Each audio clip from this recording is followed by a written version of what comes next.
अब अंतर्राष्ट्रीय खबरों की तरफ। अमेरिका की तरफ से ट्रेड वॉर शुरू किए जाने पर चीन ने सख्त संदेश दिया है।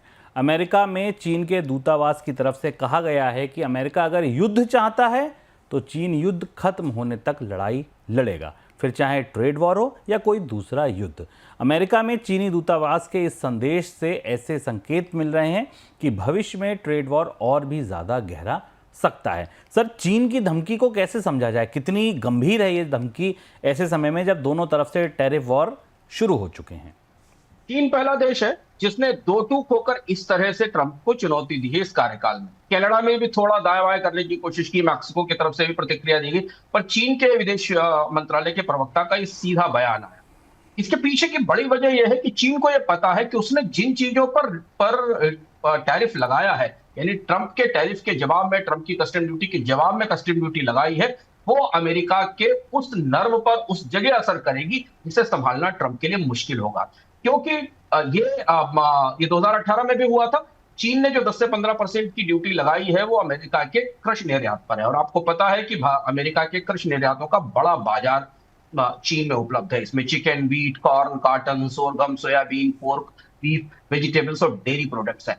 चाइना ये पूरी कोशिश कर रहा है कि इस प्रक्रिया से और इससे अमेरिकी किसानों के आर्थिक हितों पर बड़ा असर पड़े, उनमें विरोध पैदा हो और उसका राजनीतिक नुकसान डोनाल्ड ट्रंप को हो। और इसलिए डोनाल्ड ट्रंप ने चीन के इस रिटेलिएशन से पहले, जैसा कि कल हमने आपको कार्यक्रम में संकेत भी दिया था, कि उन्होंने किसानों से कहा था कि उन्हें घरेलू बाजार देखना चाहिए। हालांकि लोग ये मान रहे हैं कि घरेलू बाजार में महंगाई बढ़ने के कारण और जो अतिरिक्त उत्पादन अमेरिका में होता है उसकी खपत का बाजार उपलब्ध नहीं है। इसके अलावा करीब करीब 15 अमेरिकी कंपनियां हैं जिन पर चीन ने एक्सपोर्ट कंट्रोल लगा दिए हैं, जिसका असर अमेरिका के हाई टेक्नोलॉजी प्रोडक्ट्स पर और उनके कच्चे माल पर और ऑपरेशन पर पड़ेगा। तो यहां बात थोड़ी बराबर की दिख रही है चीन और अमेरिका के बीच में। इससे पहले भी जब डोनाल्ड ट्रंप ने अपने पिछले कार्यकाल में चीन पर सख्ती की थी तो चीन ने उसका पलटवार किया था, लेकिन मामला अब ज्यादा तीखा और पेचीदा हो गया और चीन की तरफ से इस चेतावनी को पूरी दुनिया में गंभीरता से लिया जा रहा है। बाकी देश क्या प्रतिक्रिया करते हैं इस पर देखना होगा।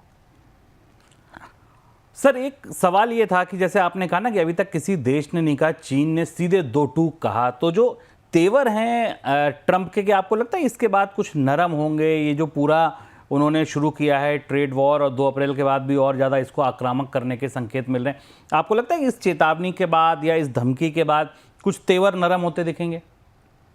डोनाल्ड ट्रंप, अगर आप पिछले अतीत से देखें तो डोनाल्ड ट्रंप के तेवर पिछले बार भी ऐसे थे, पर जब चीन की तरफ से रिटेलिएट हुआ तो ट्रंप ने एक समझौता भी किया था 2018 में चीन के साथ व्यापार के को लेकर। लेकिन इस बार ट्रंप थोड़ा आगे निकल गए हैं और उन्होंने एक बड़ी पॉलिसी शिफ्ट कर ली है। पहले तो टारगेटेड टैरिफ बार था, टारगेटेड ड्यूटीज लगाई जा रही थी, तो अब ये देखना है कि जो रिटेलिएटरी टैरिफ आया है चाइना की तरफ से उसका असर कितना गहरा होता है। फिलहाल कल जो ट्रंप की स्पीच थी, कांग्रेस में काफी हंगामा खेज स्पीच थी, उस स्पीच के दौरान ट्रंप के रुख में किसी तरीके की नरमी के संकेत नहीं मिले हैं, बल्कि उन्होंने चाइना पर तो और ज्यादा टैरिफ लगाया है। दूसरी तरफ कनाडा और मैक्सिको को के साथ भी अब कोई रियायत देने से इनकार कर दिया है। तो ट्रेड वार शुरू हो गया है। इस पूरी खींचतान में यूरोप की तस्वीर हमें देखना जरूरी होगा, क्योंकि यूरोप दो तरह से अमेरिका से उलझा है, यूक्रेन को लेकर भी और अपनी अर्थव्यवस्था को भी ट्रंप के कहर से और ट्रंप के टैरिफ के कहर से बचाने के लिए। तो अगर यूरोप